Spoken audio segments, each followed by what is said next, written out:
The winter of 1944 was a season of mechanical shadows and high-altitude paranoia. High above the Rhine River, the pilots of the 415th Night Fighter Squadron were hunting in the dark. Their mission was to intercept the remains of the Luftwaffe, but they were about to encounter something that ignored the laws of both physics and war. On the night of November 23, Lieutenant Edward Schluter took off in his Bristol Beaufighter, a heavy, twin-engine beast of a plane. Beside him was his radar observer, Lieutenant Donald J. Myers. They were flying through a moonless sky, the German landscape below a jagged silhouette of ruins and forests. Suddenly, Myers leaned forward, tapping the glass of the canopy. "Look over there, Ed. What the hell is that?" Schluter looked off his left wingtip. 10 miles away, 8 to 10 bright, glowing orange lights were pacing the aircraft. They weren't the steady burn of a flare or the rhythmic blink of a navigation light. They were fireballs, pulsating with a rhythmic, internal heat. Schluter, thinking they were a new German interceptor or a coordinated anti-aircraft trap, slammed the throttles forward. The Beaufighter roared, its engines straining as it hit top speed. Schluter banked hard into a defensive turn, diving toward the cloud deck to shake the pursuit. He looked back, expecting to see the lights fade into the distance.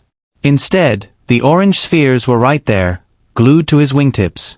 They weren't just following him, they were dancing. The fireballs moved with a terrifying, weightless agility, performing high-speed maneuvers that would have snapped the wings off any Allied or Axis jet. When Schluter pulled up, they pulled up. When he cut his engines to a glide, they drifted silently alongside, watching. Myers checked his radar scope, expecting a massive return from the solid objects outside. The screen was a flat, emerald void. "They aren't on the box, Ed," Myers whispered. "There's nothing there." For several minutes, the veteran crew sat in a cold sweat, being escorted by an intelligence that didn't show up on radar and didn't attempt to fire a single shot. Then, as suddenly as they had arrived, the lights performed a vertical climb that defied gravity, vanishing into the upper atmosphere in a heartbeat. Back at the base in Dijon, France, the debriefing was met with silence. This wasn't a ghost story from a rookie. This was a report from a combat-hardened crew. It was the first official contact with a phenomenon that would haunt the final months of the war, a phenomenon the pilots would soon christen with a name borrowed from a popular comic strip, the Foo Fighters. By December 1944, the reports coming out of the 415th Night Fighter Squadron were no longer being dismissed as combat fatigue or pilot hallucinations. The sightings were becoming a nightly occurrence. It was during a particularly frantic debriefing that the term Foo Fighter was born. Lieutenant Donald Myers, a fan of the popular comic strip Smokey Stover, grabbed a copy of the funny pages and pointed to a recurring catchphrase, "Where there's foo, there's fire." From that moment on, the mysterious orbs haunting the European skies had a name that sounded like a joke but carried the weight of a nightmare. While the pilots joked to mask their nerves, the Supreme Headquarters Allied Expeditionary Force, SHAEF, was not laughing. General Dwight D. Eisenhower took the reports with deadly seriousness. The Allies were already reeling from the psychological shock of the V-1 buzz bomb and the terrifying V-2 rocket, the world's first long-range guided ballistic missile. To Eisenhower and his intelligence officers, the Foo Fighters weren't ghosts, they were a Wunderwaffe, a Nazi wonder weapon. The prevailing fear at Allied command was that the Germans had made a breakthrough in electromagnetic propulsion or remotely piloted vehicles. They suspected the glowing spheres were a new form of silver-colored globes, designed to interfere with Allied radar or worse, to clog the air intakes of the new jet engines. British intelligence scrambled to determine if the lights were a pulse weapon, meant to stall the ignition systems of B-17 bombers. The characters in this drama were men of ironclad reputation. Men like Captain Cecil Schofield and Second Lieutenant Fred Ringwald, pilots who had survived hundreds of hours in the flak-filled skies of Germany, insisted these objects weren't flares or weather balloons. Ringwald reported a formation of 8 glowing amber lights that paced his plane for miles, staying exactly off his wingtip no matter how much he maneuvered. Eisenhower's concern grew so great that a top-secret status was slapped on the Foo Fighter files. He ordered a secret investigative unit to fly alongside the night fighters, equipped with the latest cameras and measuring devices. They were hunting for a secret German laboratory or a hidden launch site. But as the Allied front moved deeper into German territory, the mystery only deepened. Every time they overran a Luftwaffe airbase or a secret research facility like Peenemünde, they expected to find the blueprints for the orange fireballs. Instead, they found something far more unsettling. The German scientists were just as terrified as the Americans. The Foo Fighters were a third party in the greatest conflict in human history. An uninvited observer that didn't take sides, didn't bleed, and didn't leave a trace on the ground. By the final winter of the war, the Foo Fighter phenomenon had transitioned from isolated sightings into a widespread, systematic haunting of the European theater. These weren't just fleeting glimmers in the corner of a pilot's eye. They were sustained, close-quarters encounters that defied every known law of aerodynamics. The incident reports began to pile up on the desks of Allied intelligence, and a chilling pattern emerged. The lights were not aggressive, but they were intensely curious. On December 22, 1944, another crew from the 415th was patrolling over the Rhine when they encountered two glowing orange objects. The pilot attempted to engage, banking his heavy fighter into a sharp intercept course. The objects didn't flee. They simply slipped out of his path with a speed that made the Allied plane feel like it was standing still. They pulled alongside the cockpit, staying so close that the pilot could see the orange glow reflecting off his own instrument panel. He reported that they seemed to pulsate with an internal rhythm, like a mechanical heartbeat. The most baffling aspect of these incidents was their total immunity to technology. Time and again, radar observers like Lieutenant Dool would scream into the intercom that their scopes were clean, even as a glowing sphere sat 10 feet off their wingtip. The objects left no wake, no heat signature, and no engine noise. They were silent observers in a world of screaming engines and exploding flak. In one extraordinary encounter, a B-17 Flying Fortress crew reported being escorted by a single silver sphere for over 20 minutes. The gunners, terrified it was a new German mine or a suicide drone, tracked the object with their .50 caliber machine guns. But the Foo never moved into a firing position. It simply hovered, mirroring the bomber's every vibration, as if it was scanning the aircraft's very rivets. Even more frustrating for the investigators was the film ghost effect. Despite dozens of cameras being pointed at the sky, the Foo Fighters seemed to exist in a spectrum that film struggled to capture.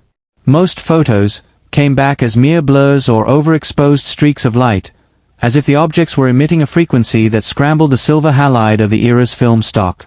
These were the Watchers of 1944. They appeared at the height of the most intense aerial battles, hovering over the burning ruins of Dresden and the frozen foxholes of the Battle of the Bulge. They never fired a shot, never dropped a bomb, and never collided with a plane. They simply watched, ghostly, glowing spectators to the self-destruction of humanity. By the time 1945 dawned, the question wasn't what they were, but who sent them.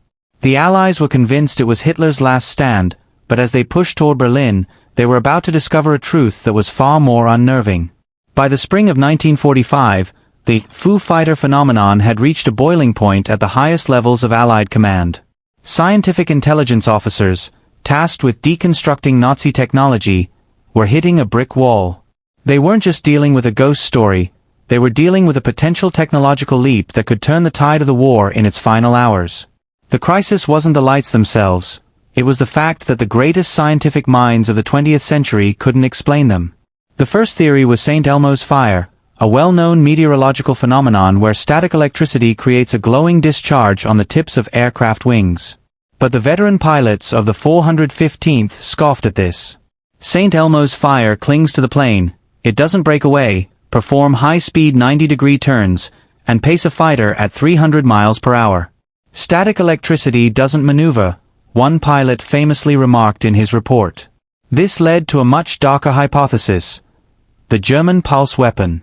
Allied scientists feared the Nazis had developed a sophisticated induction field generator. They theorized the glowing spheres were actually highly charged plasma balls or remotely piloted flak-fire drones. The purpose?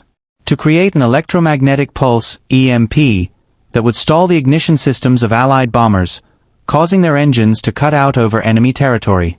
If Hitler had perfected a way to drop B-17s out of the sky without firing a single bullet, the strategic bombing of Germany would come to a grinding, fiery halt.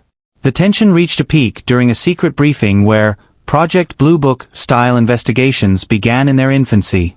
Scientists questioned if the UFO were a psychological warfare tactic, holographic projections designed to distract pilots and lead them into anti-aircraft traps. But holograms don't show up as glowing reflections on a cockpit's glass canopy. Then came the non-terrestrial whisper. In the darkened map rooms of SHAEF, a few rogue intelligence officers began to ask the unthinkable. What if the Foo Fighters didn't belong to the Allies or the Axis? If they weren't German and they weren't American, then someone or something else was observing the most violent conflict in human history. This wasn't just a crisis of military intelligence, it was a crisis of reality. The Foo were a constant, glowing reminder that even in the middle of a total world war, there were forces in the sky that humanity didn't understand and couldn't control. As the Red Army closed in on Berlin and the Americans crossed the Rhine, the race was on to find the Foo Fighter factory, a race that was about to end in a stunning, silent anticlimax. In May 1945, the Thousand-Year Reich crumbled into a landscape of scorched concrete and twisted steel. As Allied intelligence teams, known as T-Forces, raced into the heart of Germany, their primary mission was to seize the Wunderwaffe. They overran the underground V-2 rocket factories at Nordhausen, captured the swept-wing jet designs at Messerschmitt, and interrogated the geniuses of German physics. They expected to find the hangar where the glowing orange Foo Fighters were built. Instead, they found a mirror image of their own terror. Under interrogation, high-ranking Luftwaffe officers and scientists like Wernher von Braun were asked point-blank about the Feuerball, fireball, weapons. Their response was one of genuine, wide-eyed confusion. The Germans had been tracking the same glowing spheres over the Ruhr Valley and the Rhine for months. In fact, the Nazi high command had been so convinced the lights were a secret Allied radar jamming or electrostatic weapon that they had launched their own top-secret investigation. The Germans called them Silberkugeln, silver spheres. They believed the Americans had developed a propulsion system that bypassed internal combustion, a technology that allowed spy globes to loiter over German industrial centers with impunity. The Foo Fighter factory didn't exist in Berlin, and it didn't exist in Washington. The realization was a chilling anticlimax for military intelligence. If the most advanced technical powers on Earth were both pointing the finger at each other, it meant the Foo Fighters belonged to a third, unknown party. The files were quickly moved from active weapons research to unidentified aerial phenomena. As the Iron Curtain fell, the Foo Fighter reports weren't solved, they were simply buried under the growing weight of the Cold War. The official military stance shifted from national security threat to mass hysteria.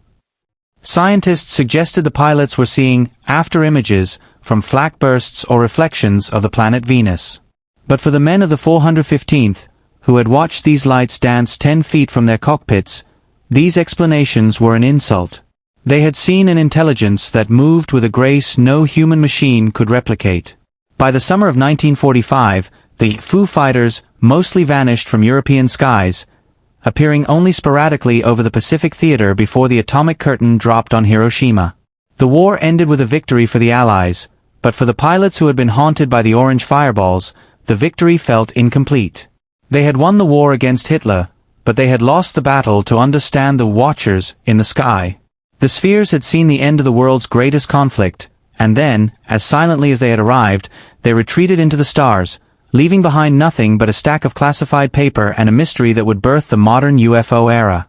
The Foo Fighters did not vanish into the history books as a mere wartime curiosity. They became the foundational bedrock of the modern unidentified aerial phenomena, UAP, movement. Long before the term flying saucer was coined in 1947 or the Roswell incident captured the public imagination, the pilots of the 415th Night Fighter Squadron had provided the first rigorous, multi-witness military documentation of objects that defied human physics. In the immediate wake of the war, the Foo Fighter files were absorbed into the early ancestors of Project Blue Book. The legacy of these orange fireballs is unique because it represents a pre-Cold War innocence. Unlike the UFO sightings of the 1950s, which were instantly blamed on Soviet secret tech or communist paranoia, the Foo Fighters appeared during a conflict where every square inch of the sky was being monitored by the world's most advanced radar and eagle-eyed combat pilots.